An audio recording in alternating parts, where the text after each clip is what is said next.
Morning everybody, my name is Akash Kumar Gupta. और जैसा कि अभी तक हम लोगों ने पढ़ा है drug store and business management में अबाउट द प्राइस डिटर्मिनेशन। कल हम पढ़ रहे थे प्राइस डिटर्मिनेशन में। हमने प्राइस डिटर्मिनेशन में क्या पढ़ा? हमने ये पढ़ा कि हम प्राइस को जो है, जो भी ब्रांड है, जो भी दवा है, हम उसका जो प्राइस फिक्स करते हैं वो फिक्स करते हैं अकॉर्डिंग टू द मार्केट। ठीक है, ऐसा नहीं है कि हमने किसी भी ब्रांड को, कोई भी ब्रांड का दवा है उसका या कोई भी सामान है, हमने उसका प्राइस जो है एकाएक हाइक करके काफी ज्यादा रख दिया, जिससे जो मिडिल मैन है, जो एक नॉर्मल मैन है, वो उसे परचेज ना कर पाए। और दवाई तो ऐसी इसेंशियल कमोडिटी है जिसको, जो हर किसी के लिए इसेंशियल है। ठीक है, तो गवर्नमेंट ने क्या किया? गवर्नमेंट ने इससे रिलेटेड एक एक्ट ले आए, जो कि क्या था? Drug price control order 1970 act था। ठीक है, इस एक्ट के तहत क्या था? कोई भी कंपनी किसी भी दवा का दाम जो है अगर रखना चाहेगी तो एक फ्लेक्सिबल अमाउंट तक रख सकती है। ऐसा नहीं है कि वो उस फ्लेक्सिबल अमाउंट से ज्यादा रख पाएगी। ठीक है, ये जो गवर्नमेंट के नॉर्म्स हैं वो हैं।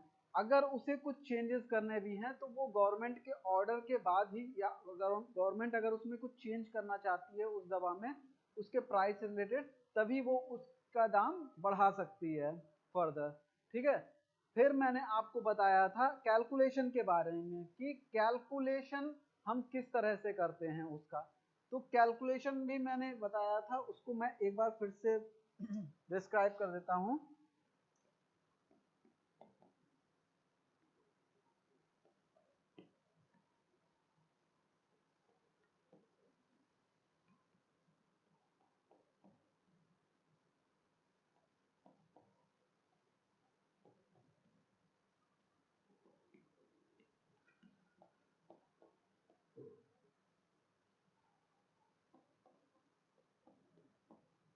ठीक है, ये था फॉर्मूला, जो कि हम किसी भी जो दवा होती है उसका रिटेल प्राइस हम जब फिक्स करते हैं, उसके लिए ये कैलकुलेशन ही यूज की जाती है।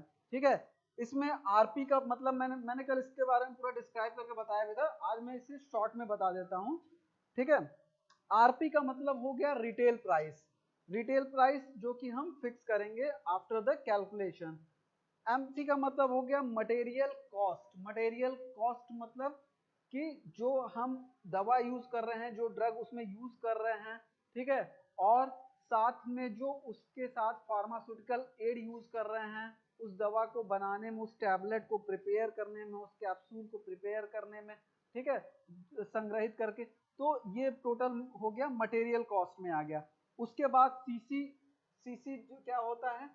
Conversion cost. कन्वर्जन कॉस्ट मतलब आप किसी भी मटेरियल को लेके, रॉ मटेरियल को लेके कंबाइन करके क्या करना चाह रहे हैं, उसको टैबलेट फॉर्म में कन्वर्ट करना चाह रहे हैं या कैप्सूल फॉर्म में, डोजेस फॉर्म में कन्वर्ट करना चाह रहे हैं। अगर हमें किसी भी दवा को कन्वर्ट करना है किसी डोजेस फॉर्म में, तो उसके लिए मशीन्स लगेंगी, ठीक है, इलेक्ट्रिसिटी लगेगा, जगह लगेगा, लोग लगेंगे, ठीक है, उनका जो भी कॉस्ट होगा वो किस में आएगा? कन्वर्जन कॉस्ट में आ जाएगा। उसके बाद पीएम जो होता है, पीएम होता है कॉस्ट ऑफ पैकिंग मटेरियल। मतलब अगर कैप्सूल बन के तैयार हो गई तो उसको हमको किसी पैकिंग मटेरियल में पैक तो करना पड़ेगा ना, अलग अलग। तो जो पैकिंग मटेरियल का कॉस्ट आएगा वो भी इसमें हम इंक्लूड करते हैं। नेक्स्ट जो पीसी है वो क्या है? Packing charges. जो पैकिंग चार्जेस लगेंगे उसके बाद फर्दर उसको पैक करने में, ओवरऑल गत्ते उत्ते में पैक होके जाएगा ना, वो भी तो इंक्लूड करेगा जो मैन्युफैक्चरर है, क्योंकि उसमें भी तो कुछ सामान लग ही रहा है। उसके बाद आता है MAPE, that is maximum allowable post manufacturing expenses. ठीक है, मैक्स, फिर से मैं रिपीट करता हूं, maximum allowable post manufacturing expenses. जो अदर चीजें, मतलब कि जो अदर एक्सपेंसेस हैं, जैसे क्या? सबसे पहले आता है मैन्युफैक्चरर्स मार्जिन। ठीक है, जो मैन्युफैक्चरर का मार्जिन है भाई, अगर मैन्युफैक्चरर कोई दवा बना रहा है तो उसमें अपना मार्जिन तो रखेगा ना, अपना प्रॉफिट तो रखेगा ना, तभी ना कंपनी खोल के बैठा हुआ है वो। दूसरा आता है प्रोमोशनल एक्सपेंसेस। प्रोमोशनल एक्सपेंसेस मतलब कि जो उसके प्रमोशन में जो एक्सपेंसेस लग रहे हैं, मतलब मान लीजिए कि दवा मार्केट में आ गई, ठीक है, अब अगर उस दवा को उसे बेचना है तो उसके लिए एमआरएस लगेंगे, ठीक है। मार्केटिंग रिप्रेजेंटेटिव जो होते हैं वो क्या करते हैं, डॉक्टर के पास जाके उन्हें बताते हैं इस दवा के बारे में, या फिर मान लीजिए कोई ओटीसी ड्रग है, ओवर द काउंटर ड्रग है, उसका प्रचार करना है, ठीक है, एडवर्टाइजमेंट करना है, तो वो भी क्या हो गए, सब सारे उसमें प्रोमोशनल चार्जेस में आ गए, मतलब कि उस दवा का, उस प्रोडक्ट का हमें प्रमोशन करना है। नेक्स्ट आता है आउटवर्ड फ्रीट। मतलब फ्रीट मतलब कि जब गुड्स एक जगह से दूसरी जगह ट्रांसपोर्ट करके ले जाया जाता है, ठीक है, तो उसमें जो चार्जेस लगते हैं, मतलब कि ट्रांसपोर्टेशन के चार्जेस की बात हो रही है। और उसके लास्ट में क्या हो गया, डिस्ट्रीब्यूशन कॉस्ट, ठीक है। ये चार चीजें जो आती हैं वो किस में आती हैं, maximum allowable post manufacturing expenses. Last में ईडी मैंने एक जोड़ा हुआ है। ईडी का मतलब क्या हो गया, एक्साइड ड्यूटी। ईडी मतलब होता है एक्साइड ड्यूटी, ठीक है, जो भी एक्साइड ड्यूटी एक शहर से दूसरे शहर ले आने में जो भी चार्जेस एक्साइड ड्यूटी लगते हैं वो भी इसमें इंक्लूड किया जाता है, ठीक है। और जो रिटेल प्राइस होता है वो कंपनी में ही प्रिंट होके तब मार्केट में आता है, ठीक है, जिसमें ये सारी चीजें इंक्लूड रहती हैं, प्लस मैन्युफैक्चरर की मार्जिन जो रहता है, ठीक है, वो सब कुछ।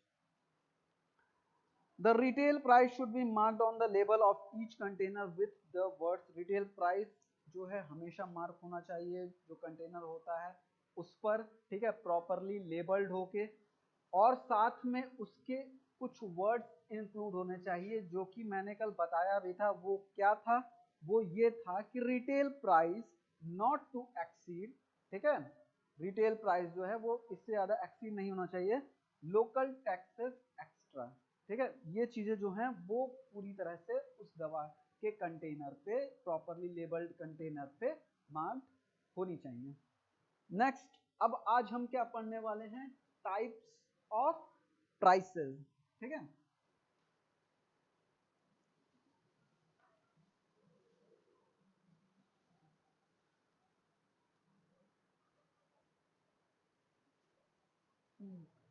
आज हम क्या पढ़ने वाले हैं, टाइप्स ऑफ प्राइसेस।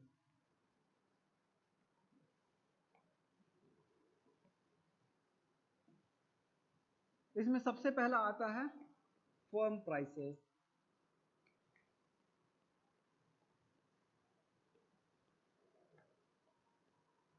ठीक है। सबसे पहले क्या आ जाएगा आपका, फर्म प्राइसेस। फर्म प्राइसेस क्या है, it is the price of material during contract period,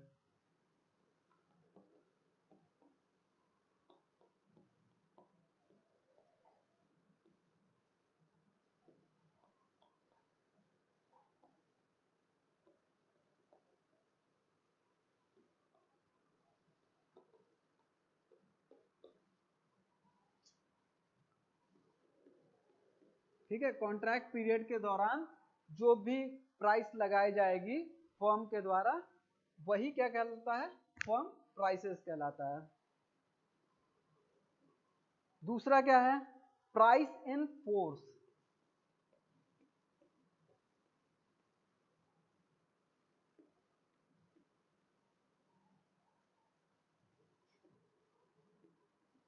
ठीक है। ये क्या, it is the price at the time of dispatch,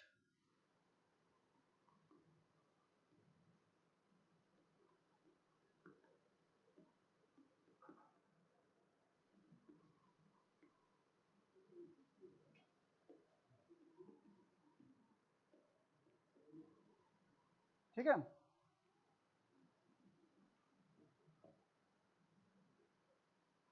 it is the price at the time of dispatch. Next होता है cost price, sorry cost plus.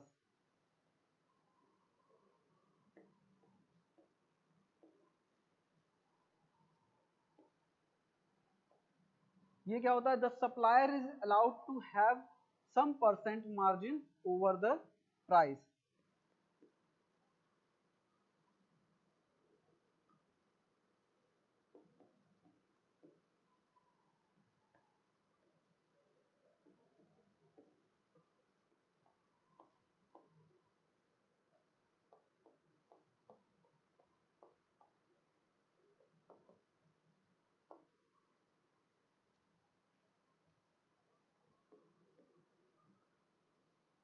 ठीक है।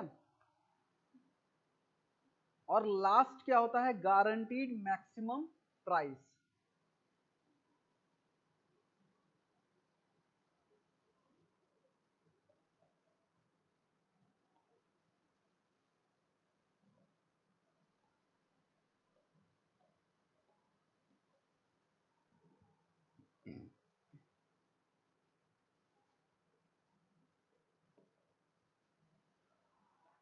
Guaranteed maximum price क्या है, the purchaser asks the supplier to set maximum limit of cost.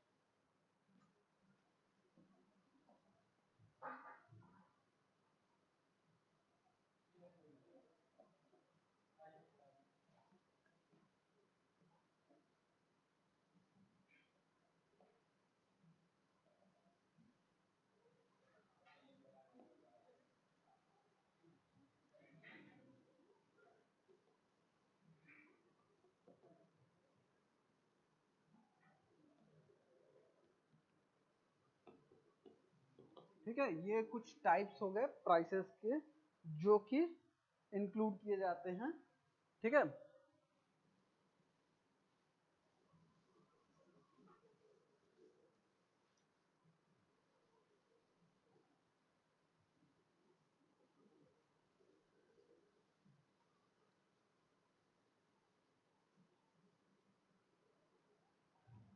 Next आते हैं method of pricing of materials.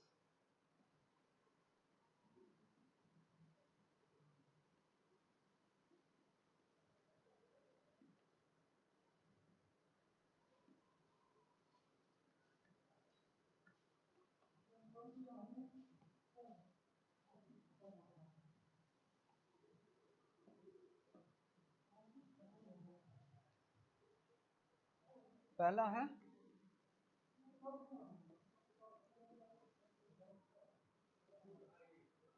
FIFO. ठीक है, फीफो का मतलब फर्स्ट इन फर्स्ट आउट।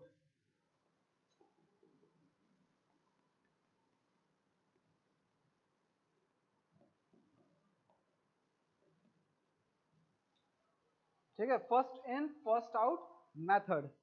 इसमें क्या होता है, the material which are receive first are issued first at the price at which they are purchase. ठीक है, जो सबसे पहला सामान आया रहता है, मतलब कि फर्स्ट इन का मतलब हो गया जो पहले आया वो सबसे पहले उसी दाम पे बिकेगा। ठीक है, उसके बाद अगर उसमें कोई चेंजेस होते हैं उसके प्राइस में, मान लीजिए कि उसके बाद वही चीज मैन्युफैक्चर हुआ 2 महीने बाद और उसका प्राइस क्या हो रहा है, बढ़ जा रहा है।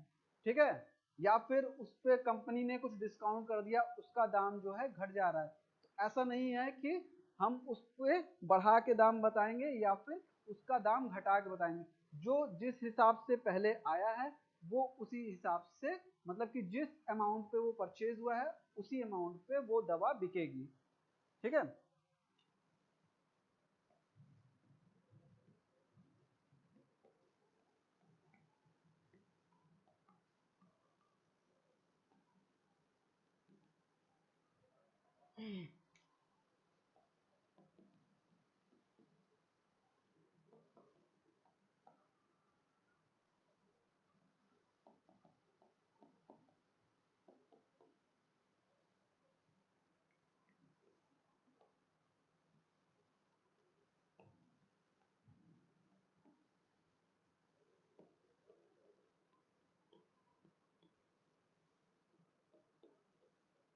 ठीक।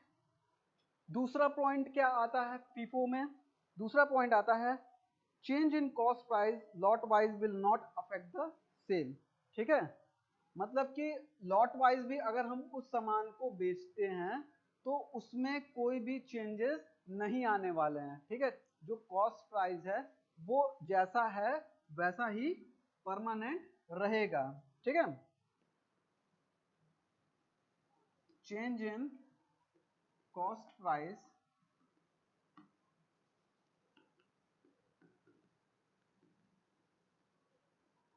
will not affect the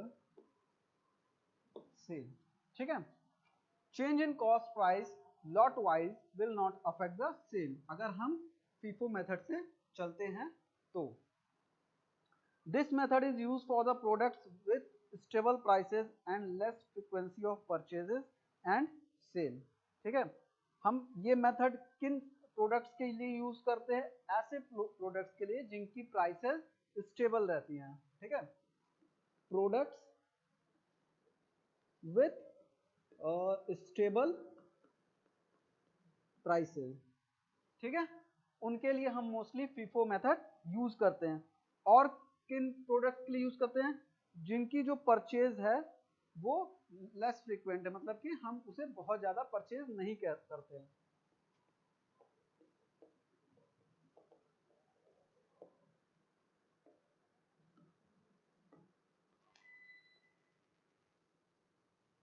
ठीक है, एंड सेल, और साथ में उसकी सेल भी इतनी ज्यादा नहीं है। अगर सेल होगी तो हम परचेज तो करेंगे ही ना, लेकिन अगर उसकी सेल ही नहीं ज्यादा होगी तो हम उसे बहुत ज्यादा परचेज भी नहीं करेंगे। तो उसकी जो परचेज है या फिर सेल है वो लेस फ्रीक्वेंट है, बहुत ज्यादा नहीं है। तो ऐसे प्रोडक्ट्स के लिए हम FIFO मेथड का यूज करते हैं।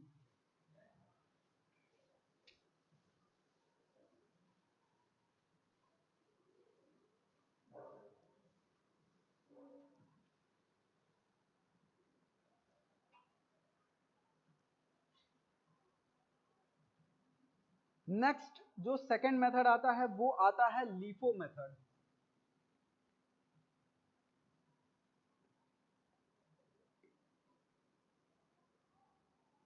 LIFO क्या है? Last in first out. ठीक है, last in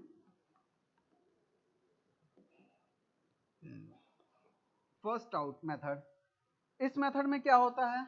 in this method the price of the latest product in the stock is used for calculating the value of issue material. ठीक है, जो इस कंडीशन में क्या होता है, जो प्राइस अभी डिटरमाइन की गई है उस प्रोडक्ट की, वही क्या होता है, उसी को लेके हम कैलकुलेट करते हैं मटेरियल की वैल्यू। ठीक है, जो उसकी प्राइस है वो हम करंट के जो सिचुएशन चल रही है, मान लीजिए कि कोई प्रोडक्ट बन रहा है, अगर उसका रॉ मटेरियल इस समय यूज हो रहा है और उसका प्राइस बढ़ गया, उसके रॉ मटेरियल का प्राइस बढ़ गया, पहले जो 10 रुपए का वो सामान बिकता था, अब उस 10 रुपए का जो रॉ मटेरियल आता था अब वो 15 रुपए का आने लगा या 12 रुपए का आने लगा, तो 2 रुपए बढ़ गए ना, पर केजी बात करते हैं। ठीक है, पर केजी 2 रुपए बढ़ गए या 5 रुपए बढ़ गए, तो आखिरकार उसका जो रेट रहेगा वो भी तो बढ़ जाएगा।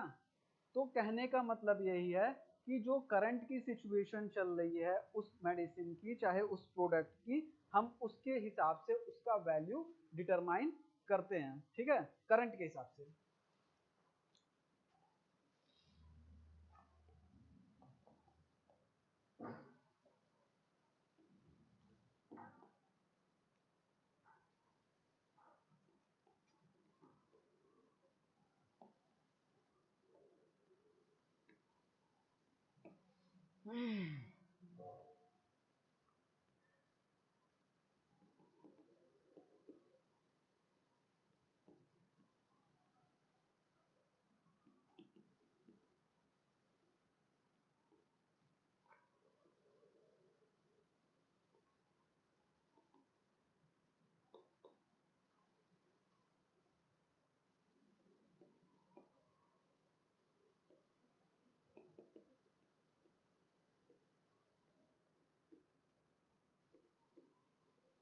ठीक है, ये हो गया इसका मतलब।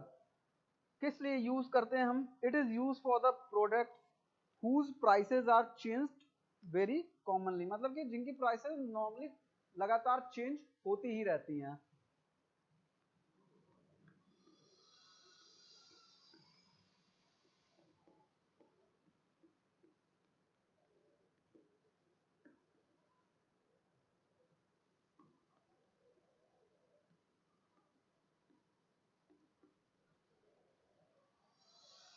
ठीक है, थर्ड क्या आता है? ये तो हो गई अब बात लिफो की। लिफो मैंने बता दिया कि जो लेटेस्ट प्रोडक्ट का रेट चल रहा है उसी हिसाब से उस समय उसकी वैल्यू हम कैलकुलेट करते हैं। ठीक है, प्रोडक्ट जिनकी वैल्यू हमेशा, जिनकी प्राइस हमेशा चेंज होते रहती है, उनके लिए हम लिफो मेथड का यूज करते हैं।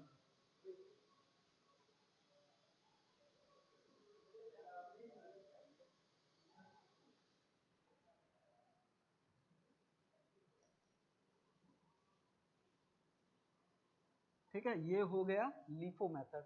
थर्ड जो मेथड होता है वो है average cost method.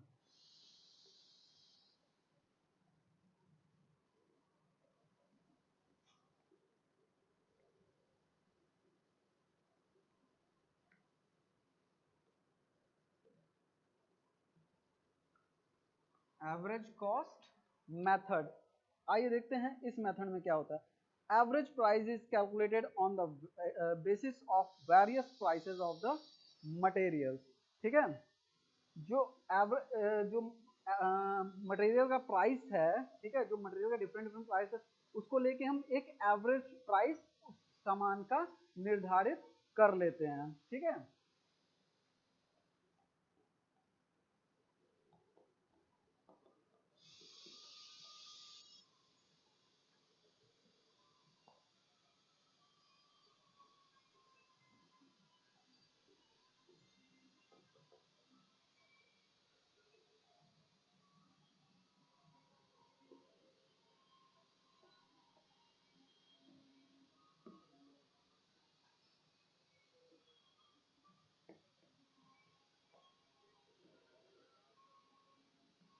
Of the material. ठीक, कैसे कैलकुलेट करते हैं ये?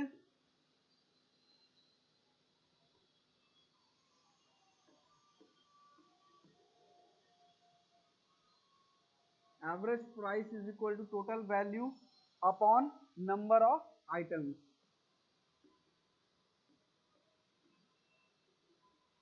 ठीक है, ये इसका कैलकुलेशन का मेथड है जिससे हम एवरेज प्राइस निर्धारित करते हैं किसी भी सामान का।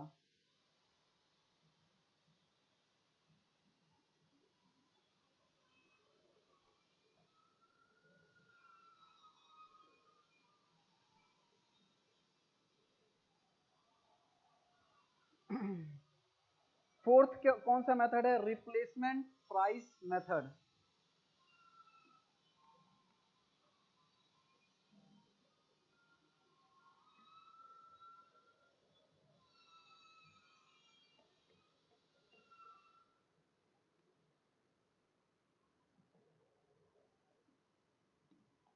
रिप्लेसमेंट प्राइस मेथड, इसमें क्या होता है? रिप्लेसमेंट प्राइस मेथड में आप लोग मॉल में जाते हैं तो वहां पे क्या चीजें होती हैं?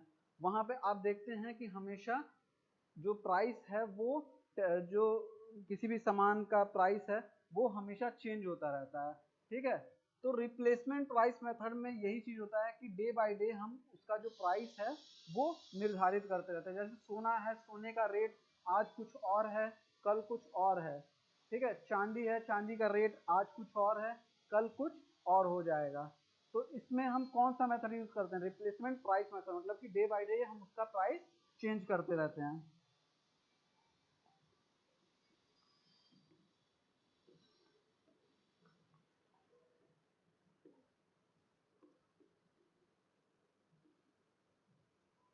ठीक है,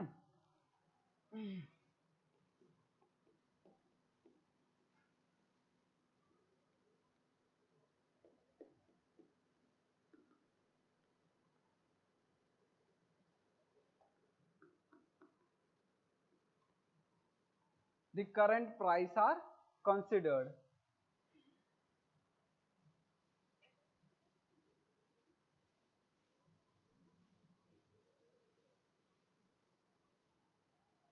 फिफ्थ क्या है? Inflated price method.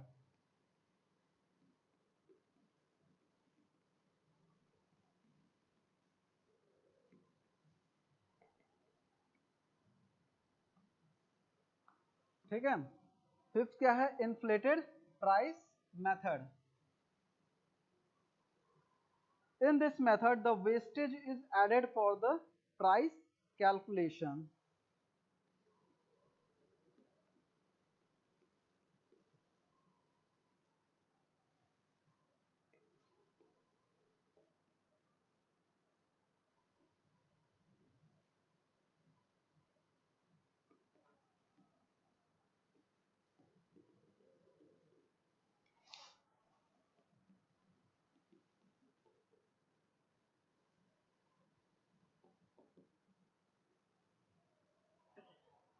और लास्ट क्या होता है, standard pricing method.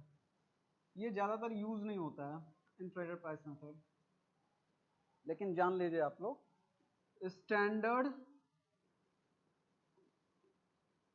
Pricing method, ठीक है। इन sorry, it is the price fixed after careful observation of the competitors activities, current expenditure and market trends, ठीक है।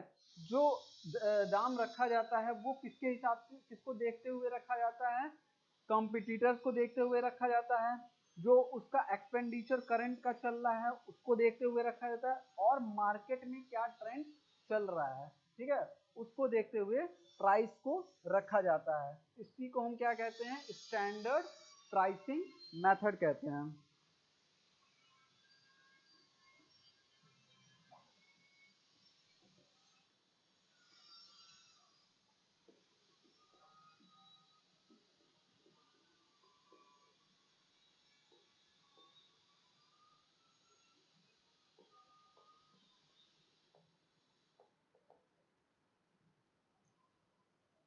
ऑफ द, मैंने क्या क्या बताया पहले, तो कॉम्पिटिटर्स, ठीक है। दूसरा मैंने क्या बताया, करंट एक्सपेंडिचर।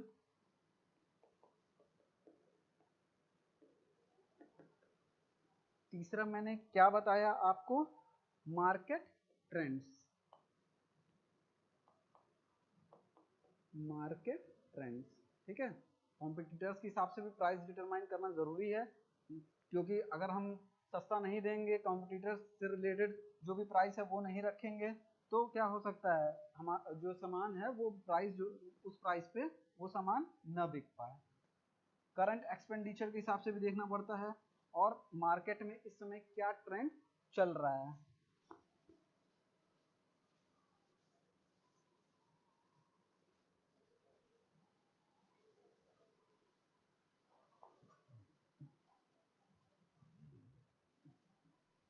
ये हो गई बात method of pricing of products, ठीक है, या मटेरियल्स।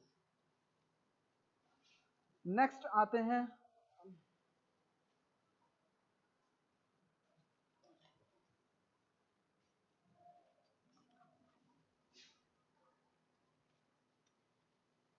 नेक्स्ट आते हैं कोडिफिकेशन पे, ठीक है। प्राइस डिटर्मिनेशन जो है हमारा वो समाप्त हो चुका है। नेक्स्ट क्या हम पढ़ने जा रहे हैं, कोडिफिकेशन। कोडिफिकेशन का क्या मतलब हो रहा है, कोड से आप क्या समझ रहे हैं, अगर हम इसको तोड़ दें तो इसका मतलब क्या निकलेगा, कोड। कोड का मतलब हो गया कि जब भी हम ड्रग को स्टोर करते हैं या मेडिसिन को, प्रोडक्ट को स्टोर करते हैं, चाहे रॉ मटेरियल को ही हम जब वेयर हाउस में स्टोर करते हैं, तो उस समय हम उसको एक कोड दे देते हैं, ठीक है। किसी भी तरह का अल्फाबेट, चाहे न्यूमेरिकल, चाहे मिक्स टाइप का एक कोड दे देते हैं। ऐसा हम क्यों करते हैं, ऐसा हम इसलिए करते हैं ताकि जो सामान है वो हमें प्रॉपर जगह पे, जब भी हम चाहें, हमें प्रॉपर जगह पे, प्रॉपर रैक पे, प्रॉपर प्लेस पे मिल जाए, ठीक है। Codification is the process of giving codes, symbols और numbers to a particular group of items for easy identification, ठीक है। मतलब कि आइडेंटिफाई हो जाए वो सामान, बस हमारा मोटिव ये है कि वो सामान हमारा जहां भी रखा हुआ है वो वहां से आइडेंटिफाई हो जाए प्रॉपरली, ठीक है। तो इसकी डेफिनेशन हम लोग देख लेते हैं।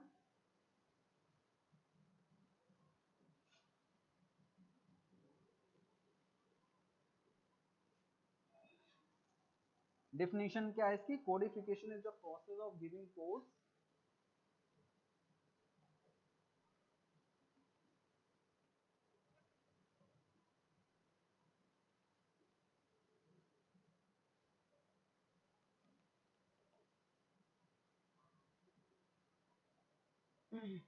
symbols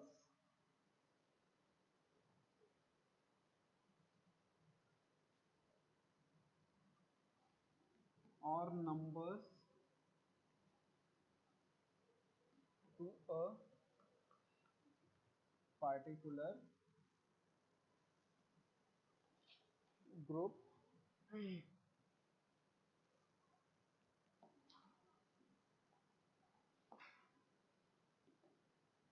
for easy identification। ठीक है, ताकि वो इजीली जो हमारा जो भी ड्रग है, जो भी प्रोडक्ट है, वो इजीली आइडेंटिफाई हो जाए। ठीक, all the manufacturers, distributors and wholesalers have to keep a large number of goods in the stores। ठीक है, जैसा कि हम लोग सारे जानते हैं कि जो मैन्युफैक्चरर्स हैं, डिस्ट्रीब्यूटर्स हैं, होलसेलर्स हैं, उनको क्या करना पड़ता है, बहुत ज़्यादा सामान, बहुत ज़्यादा जो गुड्स आया रहता है, जो मेडिसिन आई रहती है, उनको स्टोर में रखना रहता है। ठीक है, it will be very difficult to locate the items in the store unless some system is evolved to store them। ठीक है, ये बहुत दिक्कत होती है उन्हें, अगर जो भी सामान है, मान लीजिए कि अगर एक ही प्रोडक्ट के कई सारे सामान आ रहे हैं और उनको कोई कोड नहीं दिया गया है, तो उसको आइडेंटिफाई करना बहुत ही मुश्किल हो जाता है। So there should be place for everything and everything should be in its place। Therefore, for easy identification and location of various items, they are allocated code numbers। इसीलिए हम उन्हें क्या करते हैं, कोड नंबर्स दे देते हैं। इसकी advantages क्या क्या हैं, क्या क्या इससे बेनिफिट्स हैं।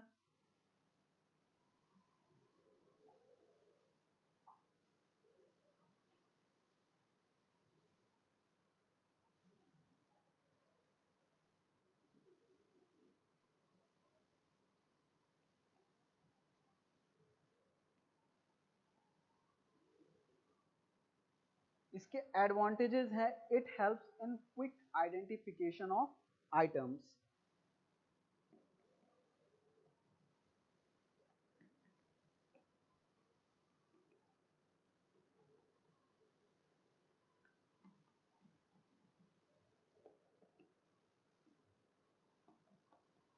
ठीक है, हम किसी भी प्रोडक्ट को जो भी प्रोडक्ट होता है उसको हम इजीली आइडेंटिफाई कर लेते हैं। ठीक, it helps in grouping the similar items together.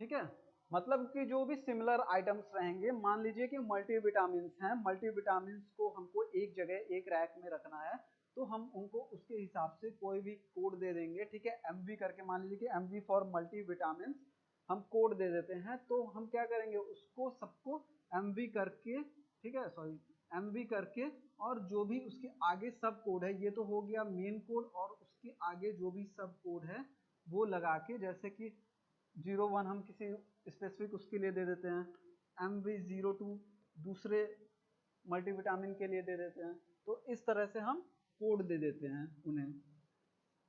ठीक है, जिससे एक जगह सारा जो भी मल्टीविटामिन है वो हम स्टोर कर सकते हैं। Next, it helps in avoiding duplication of items. ठीक है, मान लीजिए कि अगर हमारे पास कोड्स नहीं रहेंगे, तो हमने यही सामान, मान लीजिए कोई सामान है जो यहाँ पे रखा हुआ है, ठीक है, मान लीजिए कि कैलपॉल आता है ना, मेडिसिन, पैरासीटामोल होता है, तो कैलपॉल आया हुआ है, हमने इसे कोई कोड नहीं दिया, हमने यहाँ पे रख दिया। अब हमने यहाँ कैलपॉल रख दिया, फिर कैलपॉल आया, हमें नहीं मालूम कि वो कहाँ पे, किस रैक में, किस जगह पर रखा हुआ है, तो हम क्या करेंगे, हम उसे नीचे वाले रैक में भी रख देते हैं। अब पता चले कि हमें अगर ज़रूरत है कैलपॉल की, हमें तो मालूम है कि यहाँ पे रखा हुआ है, हम तुरंत यहाँ से गए और निकाल लिए, लेकिन हमें ये नहीं याद है कि कैलपॉल यहाँ भी रखा हुआ है। अगर यहाँ पे ख़त्म हो जाता है तो फिर हम दूसरा फिर मंगवाएंगे, जबकि हम इसका यूज़ नहीं कर पाएंगे और ये एक्सपायर हो जाएगा रखे रखे ही। ठीक है, तो हमें प्रॉपरली कोड इसलिए देना रहता है ताकि सारा सामान एक जगह पर ही रखा रहे। It helps in avoiding duplication.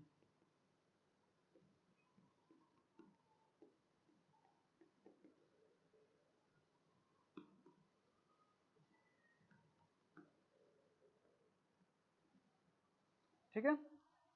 चौथा क्या है, चौथा पॉइंट ये कहता है कि it helps in avoiding confusion caused by long descriptions. ठीक है, मान लीजिए कि अगर कोई दवा है, कोई मेडिसिन है, उसका बड़ा लंबा नाम है, ठीक है, या फिर अगर हम उसको कंपोजिशन के हिसाब से देख रहे हैं, कोई मल्टीविटामिन ही है, तो हम पूरा उसका जो भी उसमें दवाएं मिली हुई हैं, ठीक है, जो भी उसका पूरी तरह से कंपोजिशन है, जिस जिस चीज से बनाया हो, अगर हम उसको लिखने बैठेंगे या जबान से बोलने बैठेंगे तो काफी वो लंबा हो जाएगा। लेकिन अगर हम उसे कोई कोड दे देते हैं, ठीक है, हम उसे कोड के द्वारा जानते हैं, तो हमारे लिए ये काम बहुत ही आसान, बहुत ही सरल हो जाएगा।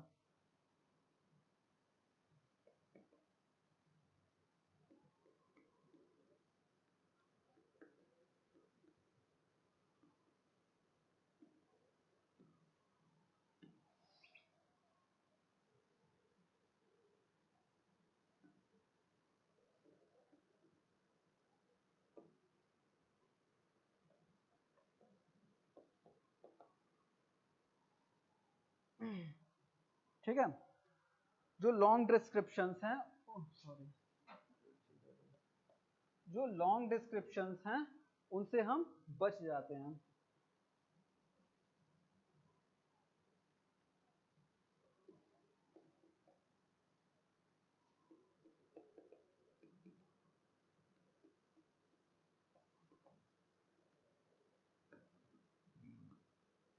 It helps in inspection of the material. ठीक है, जैसे मान लीजिए कि कई जगह, कई कंपनियों में क्या होता है, ऑडिट होती है। ऑडिट होता है तो लोग आते हैं, जो भी अपना प्रोडक्ट बनवा रहा है उस कंपनी के द्वारा, उस मैन्युफैक्चरर कंपनी के द्वारा, ठीक है, वो आता है चेक करने कि हमारा सामान सही तरीके से प्रॉपर डॉक्यूमेंट के साथ बन रहा है कि नहीं बन रहा है। ठीक है, और जहाँ बन रहा है उस साइट को भी विजिट करता है कि प्रॉपरली वहाँ पे ड्रेस्ड अप लोग हैं कि नहीं हैं।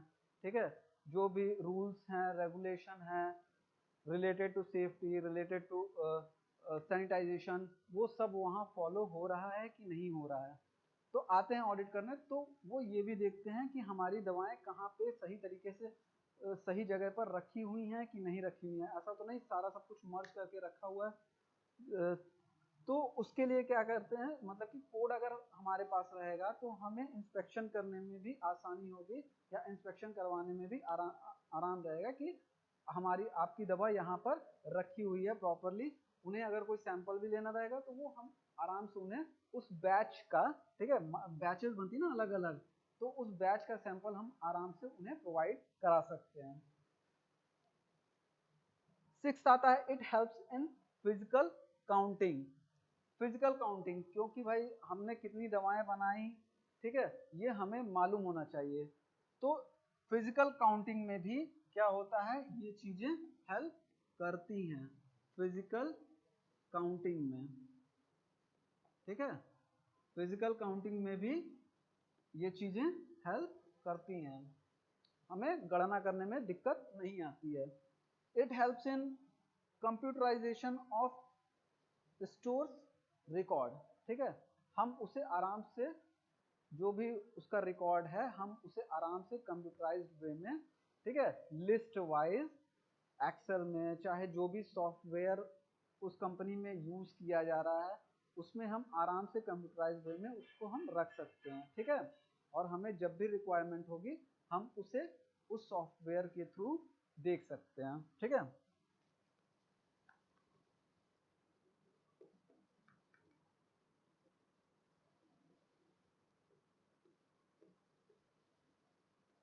it helps in computerization of stores। ठीक है, of store material.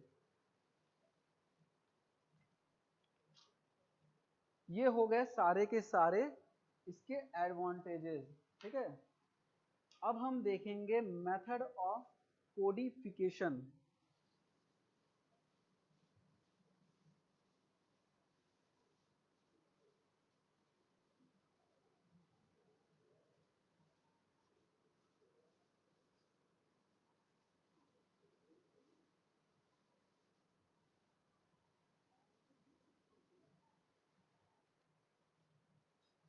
Method of codification, किस तरह से हम कोडिफिकेशन करते हैं।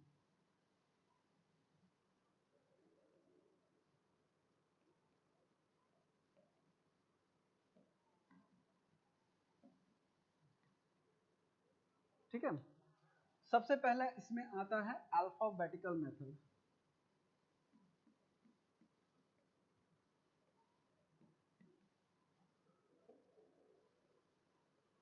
कौन सा आता है, अल्फाबेटिकल मेथड। अल्फाबेटिकल मेथड में क्या होता है, अल्फाबेटिकल लेटर्स यूज किए जाते हैं। ठीक है, कोडिंग के लिए अल्फाबेटिक लेटर्स जो होते हैं वो यूज किए जाते हैं।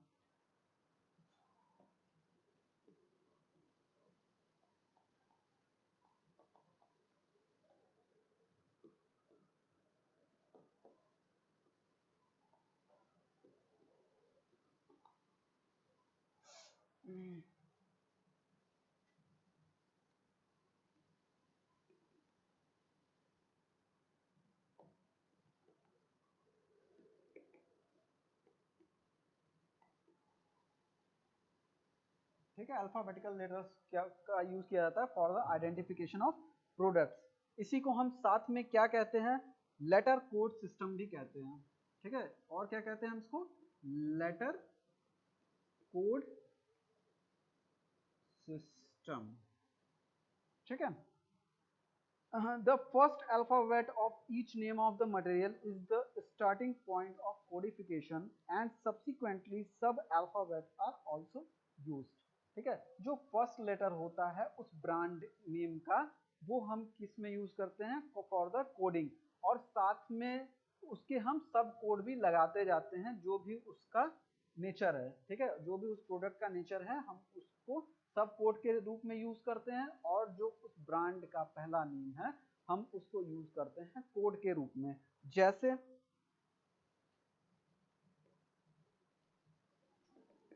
First alphabet of the product is used as अ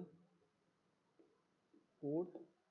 ठीक है, जो फर्स्ट लेटर होता है वो हम कोड के रूप में यूज करते हैं, जो उसका क्या हो जाता है, वो स्टार्टिंग पॉइंट हो जाता है। ठीक है, एंड सब्सिक्वेंटली सब अल्फाबेट आर ऑल्सो यूज,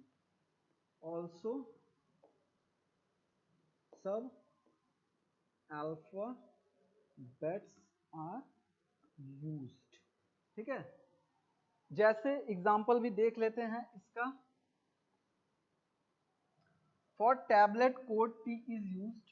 ठीक है, जैसे मान लीजिए कोई टैबलेट है उसके लिए हम क्या यूज करेंगे, tablet code T is used. ठीक है, टैबलेट के लिए टी यूज कर रहे हैं। For capsule code C is used. ठीक है, इसके लिए क्या यूज कर रहे हैं, सी यूज कर रहे हैं फॉर द कैप्सूल। अब मान लीजिए कोई दवा है, ठीक है, जैसे थायामीन HCl। ठीक है, एक केमिकल है थायामीन HCl। ठीक है, इसका टैबलेट है, हम टैबलेट की बात कर रहे हैं यहाँ पे। थायामीन HCl का क्या है, टैबलेट है।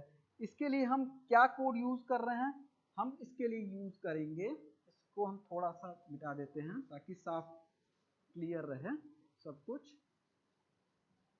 ठीक है, थायामीन HCl टैबलेट के लिए क्या यूज करते हैं, कौन सा कोड यूज करते हैं, इसके लिए हम मान लीजिए यूज कर रहे हैं THC। ठीक है, T फॉर ये क्या शो कर रहा है, टैबलेट। ठीक है, थायामीन क्या यूज कर रहा है, या फिर इसको इस तरह भी लिख सकते हैं THC और T। ठीक है, आगे नहीं, क्योंकि हम हमेशा ब्रांड नेम से स्टार्ट करते हैं तो T नहीं लिखेंगे। तो यहाँ पे THC मतलब क्या हो गया, थायामीन HCl। T फॉर ये T शो क्या शो कर रहा है, टैबलेट शो कर रहा है। ठीक है, यहाँ HC क्या शो कर रहा है, HCl को शो कर रहा है। TH क्या शो कर रहा है, थायामीन को शो कर रहा है। ठीक, अब तो ये बात हो गई टैबलेट के बारे में। अगर इसका रॉ मटेरियल आया हुआ है तो हम उसको किस तरह से कोड आउट करेंगे?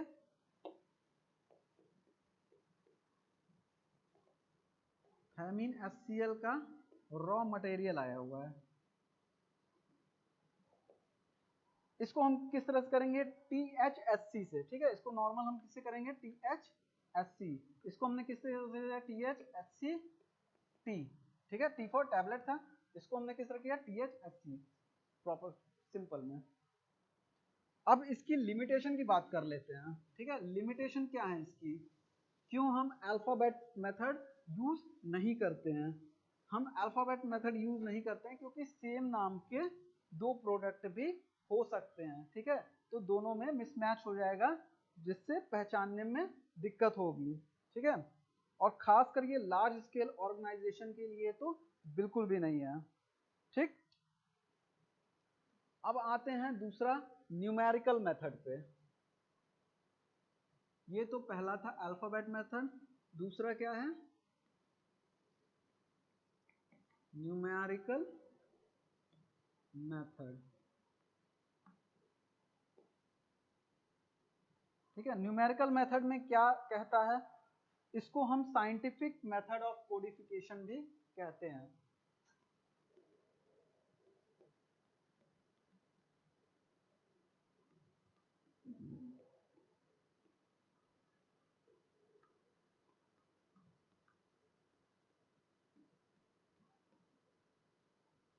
ठीक है, इसको क्या कहते हैं? Scientific method of codification. According to this system the items are divided into a number of groups and each group is given a specific code, ठीक है। मतलब कि हम इसमें किसका यूज करते हैं? न्यूमेरिकल्स का यूज करते हैं। आइटम्स को डिवाइड करने के बाद उसको जो है कोड दे देते हैं, ठीक है।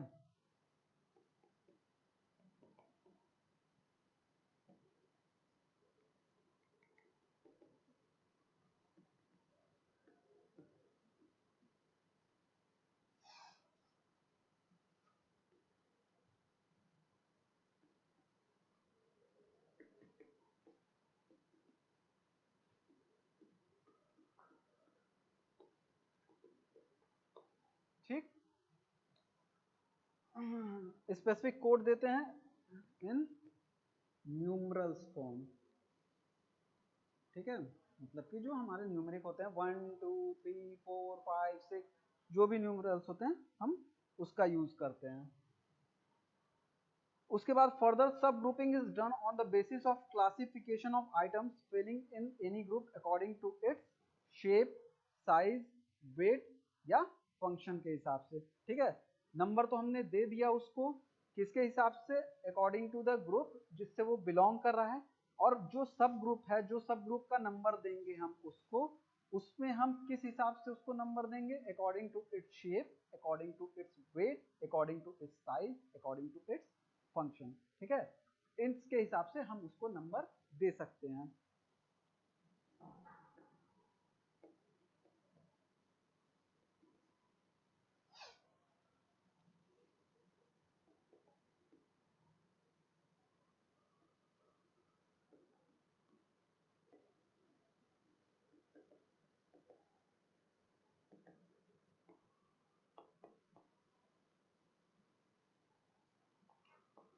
अकॉर्डिंग टू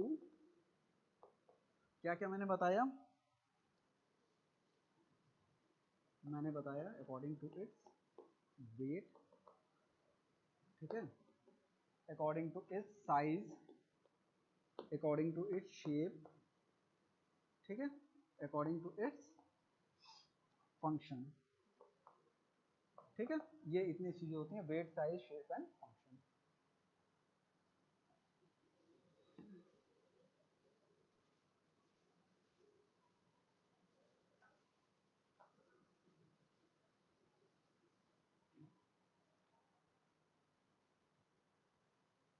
सब कोड का भी हम क्या करते हैं? न्यूमेरिकल्स में ही नंबर देते हैं, ठीक है। न्यूमेरिकल मेथड में क्या होगा? हम जो भी नंबर हम देंगे वो न्यूमेरिक्स में देंगे, ऐसा नहीं है कि हम अल्फाबेट का यूज करेंगे उसमें। Complete code of the item is written by combining the main group code with sub code of that item, ठीक है। जो मेन ग्रुप कोड है, मान लीजिए कि 01 हमने दिया और उसका जो सब कोड है 0.01, ठीक है, 1.01, 2.01 जो भी है वो हम इस तरह से देते हैं। एक बार एग्जांपल भी देख लेते हैं। मान लीजिए कि drug acting on cardiac system are allotted 0-1।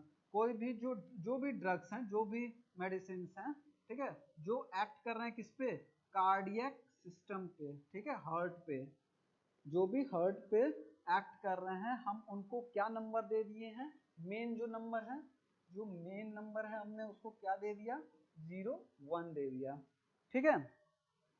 अब जो इससे रिलेटेड ड्रग्स हैं, ठीक है भाई, एक दवा तो होगी नहीं जो कार्डियक सिस्टम पे वर्क करती है, कई सारे उसके क्लासिफिकेशन होंगे।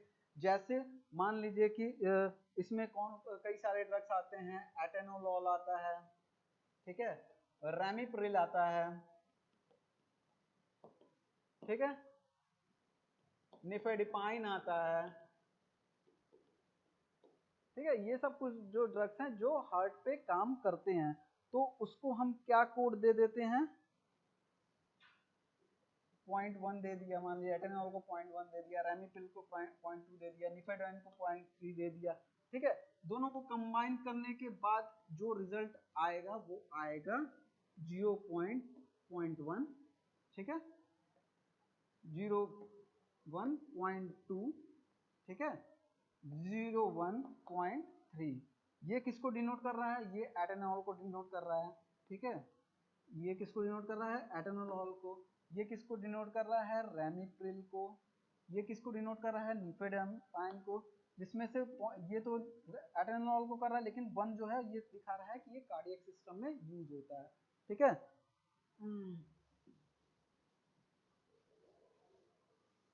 अगर अभी भी कोई कंफ्यूजन है तो एक और एग्जांपल हम देख लेते हैं, जैसे कि एंटीबायोटिक्स का, ठीक है, जो ड्रग एंटीबायोटिक्स की तरह यूज हो रहे हैं, एक्ट एज एंटीबायोटिक्स, ठीक है। ऐसे ड्रग्स जो एंटीबायोटिक्स के रूप में यूज कर रहे हैं। मान लीजिए कि हमने उनको मेन कोड क्या दे दिया, 0-2 दे दिया, ठीक है। अब उसमें कई सारे ड्रग्स आ रहे हैं, जैसे क्लासिफिकेशन अगर हम उसका करने बैठे तो टेट्रासाइक्लिन आ जाएगा, ठीक है, एरिथ्रोमाइसिन आ जाएगा। ये क्या है, सारे ग्रुप हैं, ठीक है, ये क्या है, ग्रुप हैं।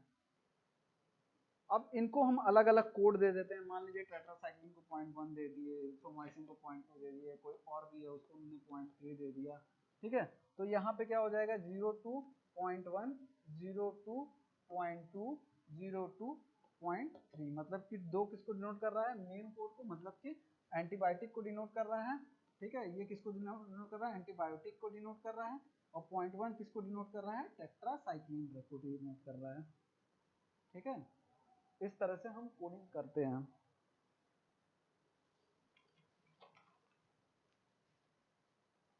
ये तो हो गई इसकी बात, ठीक है, न्यूमेरिकल मेथड की बात हो गई। लेकिन इसमें भी क्या होता है, कंफ्यूजन बहुत ज्यादा होता है।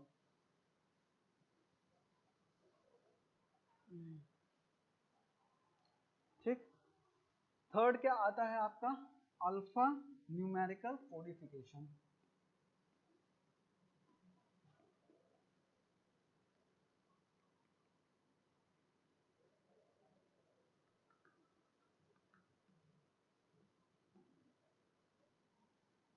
ठीक है, इसमें क्या होता है, both alphabets and numericals are used in the combined form to allot a code to different items of the store, ठीक है। इसमें क्या होता है कि दोनों चीज का हम यूज करते हैं, अल्फाबेट्स का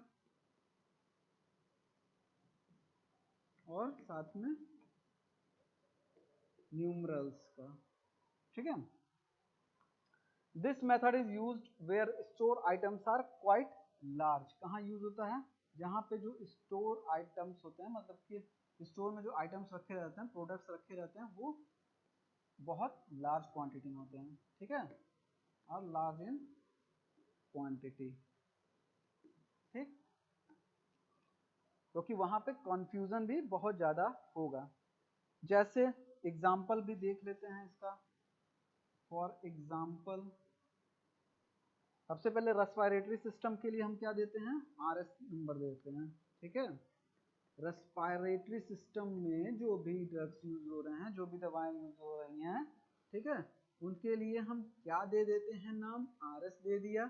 अब उसमें जो भी ड्रग क्लासिफिकेशन में आ रही हैं, जैसे इफेड्रीन आती है, ठीक है, सॉल्ब्यूटामॉल आ रहा है,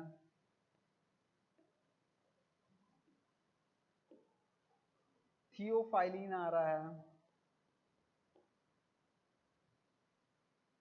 ठीक है, ये जितनी भी दवाएं आ रही हैं इनको हम अलग अलग नाम दे देते हैं। जैसे इफेड्रीन के लिए 1, सॉल्ब्यूटामॉल के लिए 2, थियोफाइलिन के लिए 3। अब सब मिला के क्या हो गया, RS1, RS2, RS3, ठीक है, ये हो गया कोडिंग का सिस्टम इसके हिसाब से, ठीक है। ये होता है काफी इजी मेथड। अवॉइड कन्फ्यूजन, मतलब कि कन्फ्यूजन नहीं होने पाता है इस सिस्टम में। न्यूमेरिकल्स में भी क्या होता है, न्यूमेरिकल सिस्टम में भी थोड़ा कन्फ्यूजन होता है, ठीक है, सारी दवाओं को हम नहीं कर सकते उसके हिसाब से कोड, लेकिन इस सिस्टम में क्या होता है, क्लियरिटी ज़्यादा होती है। Avoid duplication of products and reduces inventory, ठीक है, डुप्लीकेशन ऑफ प्रोडक्ट्स नहीं होने पाते हैं, कोई भी सामान 2 बार नहीं रखा पाएगा, 2 जगह नहीं रखा पाएगा। रिड्यूसेस डॉक्यूमेंटेशन, डॉक्यूमेंटेशन को भी रिड्यूस करता है, ये बहुत ज़्यादा हमें डॉक्यूमेंटेशन नहीं करना पड़ेगा, ठीक है। ये सब कुछ इसके फायदे हैं अल्फा न्यूमेरिकल कोडिफिकेशन के। डिसएडवांटेज भी देख लेते हैं इसका। This system of the body having same alphabets make confusion और can not be coded. Disadvantage इसका क्या है, मान लीजिए कि रेस्पिरेटरी सिस्टम को हम क्या नाम दे रहे हैं, हम नाम दे रहे हैं RS का, ठीक है। साथ में रिप्रोडक्टिव सिस्टम पे भी कोई ड्रग यूज हो रहा है, ठीक है, रिप्रोडक्टिव सिस्टम पे भी कोई दवा काम कर रही है, तो हम उसको भी क्या नाम देंगे, RS। तो कहाँ हो गया, ये दोनों जगह कंफ्यूजन हो गया कि नहीं हो गया। अब अगर हमने RS नाम से भी वो रख दिया और इसको भी RS नाम से रख दिया, तो हमें पता ही नहीं चलेगा कि कौन सी दवा कि बहुत, अगर कोई जानकार आदमी नहीं है तो वो पता नहीं कर सकता कि कौन सा दवा किसमें यूज हो रहा है, क्योंकि दोनों के लिए कौन सा वर्ड यूज हो रहा है, यहाँ पे RS वर्ड का यूज हो रहा है, ठीक है। तो इसका एक डिसएडवांटेज भी ये है कि थोड़ा सा कहीं कहीं कंफ्यूजन क्रिएट करता है, जहाँ पे नाम दोनों के लगभग पहला जो नाम है, मतलब कि नाम का जो पहला अक्षर है, लेटर है, वो सेम हो जाता है उस कंडीशन में।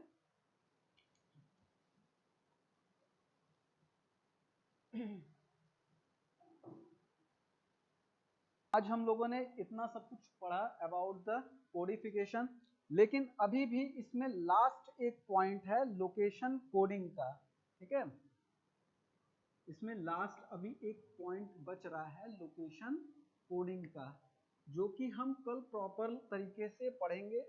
मोस्टली इस समय जो यूज होता है बड़े बड़े ऑर्गेनाइजेशन में, वो यही सिस्टम यूज किया जाता है, कौन सा, लोकेशन कोडिंग का, ठीक है। इसमें प्रॉपरली चीजों को आइडेंटिफाई किया जाता है कि हाँ कौन सा रैक है, मान लीजिए तमाम सारे शेल्फ्स बनाए गए हैं, ठीक है, रोज हैं, कॉलम्स हैं इनमें, ठीक है, इसको क्या कहते हैं, इसको रो कहते हैं, इसको क्या कहते हैं, कॉलम कहते हैं, ठीक है। तो हमें आइडेंटिफाई करना रहता है कि इस, मान लीजिए कि हम ऐसा कोड सिस्टम इजाद करेंगे जिससे हमें पता चल सके कि वो दवा जो है स्पेसिफिक यहीं पर रखी हुई है, ठीक है, हमें और कहीं जाने की जरूरत नहीं, न यहाँ न यहाँ न यहाँ, ठीक है। हम डायरेक्ट कहाँ पहुँचेंगे, इसी पोजीशन पे पहुँच जाएंगे कि हमारा दवा जो है, हमारा जो मेडिसिन है और कहीं नहीं है, इसी जगह पे स्पेसिफिक रखा हुआ है, ठीक है। इसके बारे में हम कल प्रॉपरली डिटेल में जानकारी लेंगे, डिटेल में इसके बारे में हम पढ़ेंगे। तब तक के लिए थैंक यू।